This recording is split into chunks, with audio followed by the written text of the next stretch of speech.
As the day went on, the colder and snowier it got, and it wasn't easy to get here. This is what the ride to Gillette looked like early on, a car sliding off Route 95 while trying to get on Route 1. There were plenty of signs the storm was here. In Foxborough, it was slow going on snowy roads, and these plows did what they could to clear local parking lots. Before kickoff, Robert Kraft honored two groups, the Pop Warner National Champs from Dorchester, and then families from Lewiston, Auburn, Maine, who lost loved ones in this fall's mass shootings. Younger Pats fans are still filled with excitement about this season, and diehard fans lit grills and tailgated for one last time this season.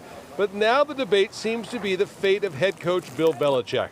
Some want the most successful coach in team history to be gone, while others hope he stays. Thanks for the memories and all that, but it's time to move on. He has earned another year to see this thing out. We were decimated with injuries. We had 20 years of living the dream. And you're going to dump him after 2 years?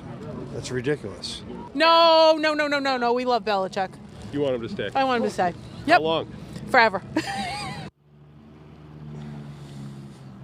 No doubt the football world will be closely watching what happens inside Gillette over the next 24 to 72 hours. We're live in Foxborough. I'm Ted Wayman, WCVB News Center 5.